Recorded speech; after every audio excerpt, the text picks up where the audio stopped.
Hello there, this is John Hauser with my website, Free Advice. I'm going to do a little sharing right now on some things that I have on my wall. The first one I want to show you is really up high is Route 66 muscle car. It is some sort of a print or oil painting. It's pretty big. I've got that up there. A perfect thing for a man's garage or office. Over to the right, I've got the one that says Pop's Garage. My oldest daughter got me that several years ago. And over on the left there is some crossed swords. Actually came from an antique shop. I think the antique shop was located in Salisbury, and they appear to be brought in from Europe. Now, let me move around here, see how we're doing. All right, so over on this side, this is a picture of the jet that I worked on when I was in South Vietnam. This is me, 1972. I was not quite 22 years old. This is the pilot. He was also in his early 20s. And here, my name was on the side of the plane. This had in-flight refueling capabilities. That's an in-flight refueling boom. These photographs were actually made this size when they were new. They were actually produced by a friend of mine. His name is Kelly Seipel. And Kelly, if you ever watch these videos, let me know. Haven't heard or seen him I haven't heard from him or seen him since 1973 in Del Rio, Texas. Okay, on this side, we have the other side of the plane, and this has the pilot's name, Lieutenant Dean T. Gordon. And his nickname was Flash Gordon. This is a picture of the pilot, Lieutenant Dean T. Gordon, and that's me, Sergeant Hauser. Again, both of these pictures were taken at the same time on the same day, but it showed the pilot's name on one side of the plane, my name on the other side. Now, this picture here, this is a picture of all of the pilots that were on duty or in South Vietnam the same time that I was in. And these are the pilots that flew our planes. You wouldn't always have the same pilot. It depended who was scheduled, what the mission was. But these are the pilots that are literally sitting on the wings of the A-37B. The wings from tip to tip were 37 feet. All right, now, over here, we have a plaque that was given to me. When our unit was closed down at the end of 1972, the 8th Special Operations Squadrons ceased to operate. And so myself and Jim Rusk, Sergeant Rusk, were transferred to Saigon to Tan Son Nhut Air Base. And we took with us this jet right here. Took this jet. And there was a general whose name was Vogt, V-O-G-H-T, General Vogt, that wanted to have one of these so he could fly it. That's kind of a crazy story, but he wanted his own fighter bomber. So we were transferred to Saigon, and we went from the 8th Special Operations Squadron to an organization at Tan Son Nhut Air Base called Scatback. And this is the plaque that Scatback gave me. Even though we were only there a short time, I think we were there maybe a month. The last several weeks that we were in Vietnam, we were at Tan Son Nhut at Saigon. But I was in Scatback for that last month, and they gave us a plaque. I still have the plaque today. It's dated November of 1972. That's what it was, November 1972. We came home at the end of November 1972. Our unit, the 8th Special Operations Squadron, ceased operations in October of 72. So from around the end of October to the end of November, we were in this unit right here. So I know you're wondering why I talk about this stuff. I just like to share it. But I will say that I do have proof and I do have documentation of some of my adventures and exploits. A few years back, there was a congressman who claimed that he'd been in Vietnam, and they investigated and found out he was never there. there's a few certain governors that claim military service, and you see what it's worth. Okay, now, I had a friend, still have him. His name is Richard White. And Richard White is a little bit of a jokester. When we met in that's kind of dusty. When we met in 1970, well, it must have been about 1975, I think.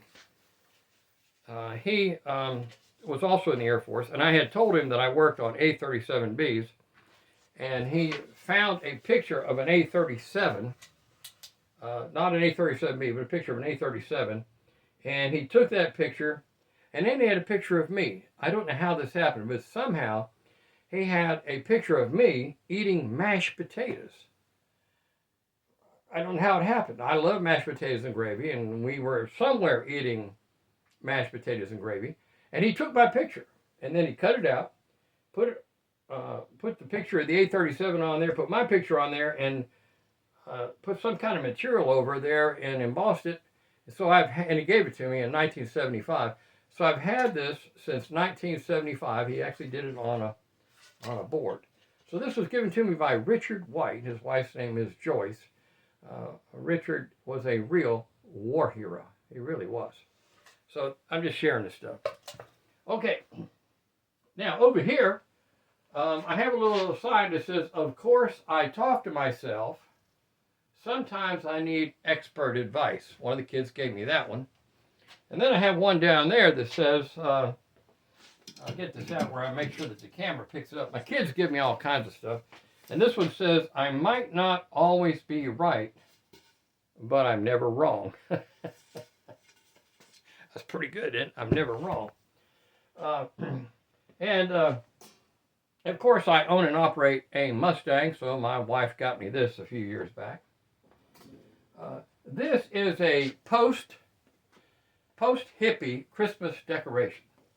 And this was actually given to us by our son and daughter-in-law more than 20 years ago. They were professional artists in Asheville, North Carolina. Now, I'm not quite sure if they made this or bought it, but it's one of those sun catchers, you know, where the light goes through it. And it has these tassels hanging down. And the only thing I could think was it had to be some sort of post-hippie Christmas decoration. Maybe that's what they used when they had Christmas at Woodstock. Okay, so where are we at now? My wife also gave me something, this sign here. I think this came as some kind of this sign came as some kind of a warning. You know, every now and then you get a warning or a premonition. And it says, "A recent study has found that women who carry a little extra weight live longer than the men who mention it." I want you to see that. See that and read it. I always thought it was funny. And I'm keeping this in mind, too. So anyhow, this is the back wall of my office. And then over on this other wall, turn this camera a little bit. Hopefully you can see this. I know this is real hokey. I don't do any editing. I just make the videos. I really am a big believer in keeping it simple. I have a few books. Well, I have a lot of books. I read a lot. I haven't read all of these books. I've read a few of them. Up there I have books by Winston Churchill. I have, of course, my book on Einstein, which I really love. I just have lots of books. I got this book right here by Nassim Nicholas Taleb, Fooled by Randomness. Great book. And next video I'll be talking more about books. But this room that I'm in was once just a storage room. On the other side of the wall is the garage where Susan keeps her car. And when we bought this house, this room here, this great big room, was just a storage room. And I've used it for different purposes. When I did eBay, I had a few thousand items stored in here. And then as I brought my eBay inventory down, because I was ready to move on to something else, I decided to turn this into an office.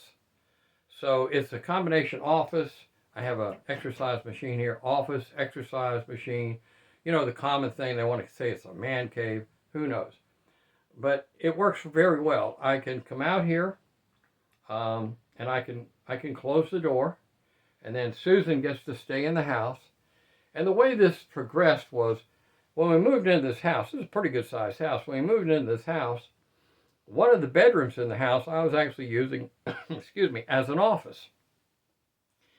But for some reason, Susan didn't like all of my eBay stuff in that bedroom. It did look a little cluttered. People would come over and she'd want to show them the house, and she wouldn't open that door because there's all this eBay stuff in there. So then I moved to the sunroom. We have a very large sunroom attached to the back of the house. Big sunroom. And put up a curtain so if somebody came over, they couldn't see my eBay stuff. Well, that didn't work either, because after a while, Susan's like, I can't decorate this room with all this eBay stuff in here. So then I moved to the garage. So the garage, which is on the other side of that wall, and this room became where I spend most of my day. So now Susan has the entire whole house, and it's a big house. She gets to decorate every single room, and being the good husband that I am, I'm happy with that. She does a great job of decorating. I have the garage. I have a garage that's heated and cooled. I can bring my cars in and tinker on them if I want to. And then I have this nice big room here, this with a concrete floor, and I have one rug on it. And I get to spend time here. Nobody bothers me. You know, I've got this whole room to myself, and I'm happy. And I'm very happy to be happy. So some free advice for today. Make your wife happy. If you make your wife happy, your life will be happy. Happy wife, happy life. I hope this video came out. Let me see if I can shut this thing off here. Let's see if it stopped. I'm not that great with this here. Is it still recording? Yeah, it looks like it stopped.